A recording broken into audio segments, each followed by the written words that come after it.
Assalamualaikum sobat-sobat mahasiswa dan dosen. Kali ini kelompok kami akan melakukan wawancara di sebuah desa di kaki Gunung Telomoyo. Desa ini bernama Desa Tanggulangin. Kami ingin melakukan wawancara terhadap pelaku bisnis yang berbisnis di bidang pertanian, yaitu di bidang penanaman buah alpukat sebagai sumber penghasilan warga. Hal ini dilakukan karena mendapat tugas UAS kewirausahaan, dan untuk memenuhi tugas tersebut harus dilakukan dengan wawancara dan dilakukan dengan membuat video tersebut.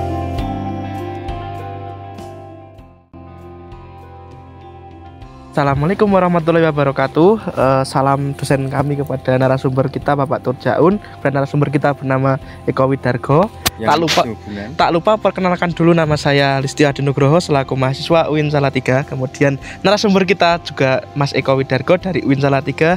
Kemudian kameramen juga kami Mas Ardianto dari UIN Salatiga juga.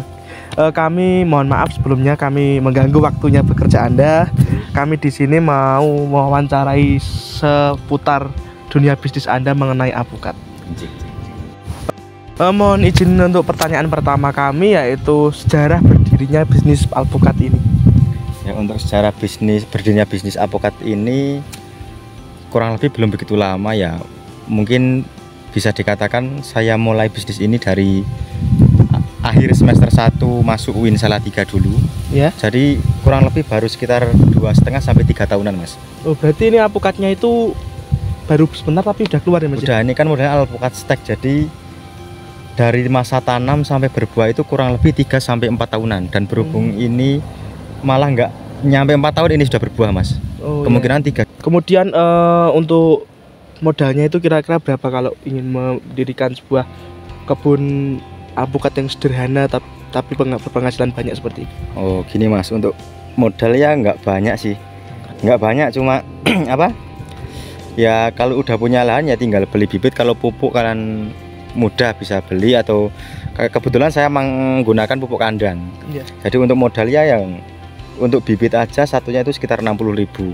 Ini kalau buat yang sederhananya ya, kalau saya nanam 13 ini ya tinggal 60 kali 13 biji, 13 bibit lah. Jadi nggak banyak kok, nggak nyampe juta-jutaan. Oh, berarti dengan modal yang sedikit bisa menghasilkan penghasilan yang banyak ya, Mas? Ya, alhamdulillah. Kebetulan alpukat per kilonya kan kalau sedang nggak laku kan ya sekitar 15.000. Bahkan kalau laku itu sampai 50 bahkan 90.000 per kilo. Ya, 90.000 itu rata-rata hasilnya itu berapa kilo dalam sekali panen? Ya, kalau panen itu ya satu pohon itu paling enggak 50 sampai 1 kintal ada kalau pas musim panen. Yeah. Tapi kalau pas nggak musim panen ya 30 kilo sampai 40 kilo satu pohon. Ya kalikan aja sampai 13. Oh ya, sekitar itulah. Tapi kalau per musim sendiri, Mas, itu berapa kali panen dalam setahun? Dua kali. Itu musim apa, Mas? Biasanya itu di bulan Mei sampai bulan-bulan Desember seperti ini. Oh, makanya kan ini Desember sudah mulai berbuah, ada yang sudah besar-besar itu. Itu jualnya itu dibeli orang atau kita jual sendiri ke pasar? Nah, biasanya itu ada pembeli yang langsung ke kebun. Oh ya. Lihat terus tawar-menawar harga, baru kalau cocok panen gitu. Itu seperti mbahnya yang di sana itu juga lagi nyetek. Oh ya. Kemudian itu, Mas, perawatannya itu gimana kalau pohon-pohon seperti ini? Apakah kita harus selalu menjaga kondisi tanah atau gimana? Enggak, yang penting ya cukup nyemprot aja sih, nyemprotnya itu sebulan sekali. Kalau pupuk itu saya dari awal tanam sampai sekarang saya baru pupuk 2 kali. Itu aja, nggak banyak perawatan kok. Kemudian untuk pembibitannya itu gimana, Mas? Pembibitan itu saya beli dari pedagang bayi, itu kebetulan bayi juga di sana. Oh ya.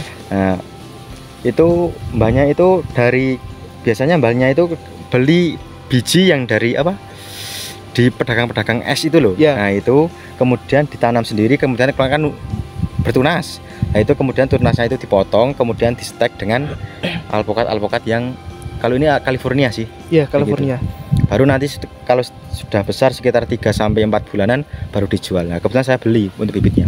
Kemudian untuk sistem kayak gini, seperti ada alpukat, ada sayur-sayur seperti ini, apa tidak mempengaruhi daya hidup alpukat itu, Mas? Enggak, kan alpukat kan modelnya akarnya tunggang bukan serabut. Jadi nggak kemana-mana, cuma alpukat itu kan akarnya satu besar di bawah, sedangkan kalau sayur-sayuran kan cukup nutrisi yang ada di permukaan yang di atas, jadi nggak mengganggu pertumbuhan alpukat sendiri.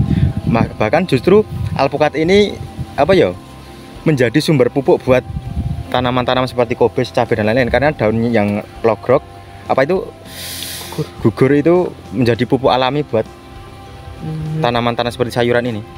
Selanjutnya untuk kendalanya Mas, kendalanya untuk bisnis ini itu apa? Oh, selama ini kendalanya dari pohon pukatnya sendiri kan belum ada, cuma kendala yang paling berat itu pencuri Mas. Ini pencuri. Aja sudah kelong berapa ini dicuri, kalau nggak dicuri mungkin sekitar 15 kilo udah panen saya.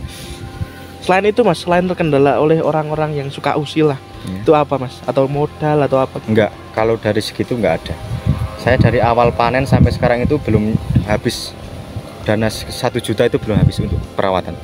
Berbicara soal modal Mas, umpama ini tuh harganya murah, kemudian waktu corona kemarin itu kayak nggak ada pasarannya, itu penanggulangannya gimana? Ataukah bisnis lain atau gimana? Oh, kalau di sini pas waktu kemarin COVID itu nggak begitu berpengaruh, karena pengepul itu tetap permintaan di pasar itu tetap banyak tuh untuk alpukat, jadi nggak ada pengaruh apapun.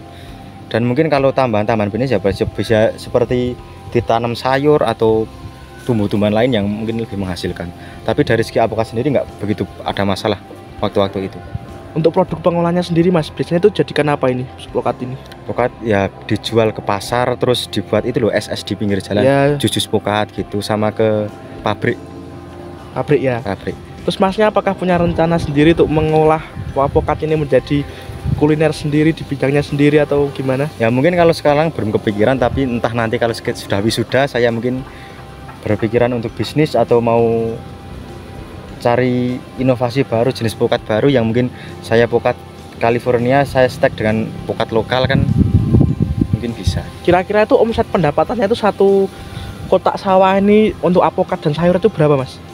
Ya kalau untuk alpukat sendiri ya tinggal kita kalikan per kilo aja. Mungkin kalau kita dapat 5 kuintal kali 15.000, kalau pas tidak laku atau pas laku kali 60.000 ya itu omsetnya. Untuk sayur sendiri ya tergantung harga sih Mas, kalau di sini nggak bisa menentu. Kemudian itu menjadi seorang petani itu kan pasti ada punya pesan tersendiri, kesan tersendiri. Menurut Mas itu kesan dan pesannya itu apa Mas dari seorang petani itu? Untuk kesannya itu ya mungkin biar buat hiburan lah Mas. Ya. Kalau kita capek kuliah dari pagi sampai sore kemudian lelah, selain hiburan kan kita bisa ke kebun, nyawang-nyawang tanduran, cara wong Jawa ngarani kan ati rasane ayem. Dan pesan saya itu kepada mungkin teman-teman petani lain itu jangan putus asa lah, karena dari tani saja kita bisa berpenghasilan gitu. Dan untuk teman-teman yang bukan tani ya jangan menyepelekan hasil tani, karena perjuangan untuk bertani itu nggak mudah. Iya benar. Gitu aja. Oh kalau gitu ya mungkin itu dulu Mas yang bisa saya tanyakan. Kurang lebihnya mohon dimaafkan ya. Sami-sami. Kami mohon pamit. Iya. Bersama Petani Indonesia Maju.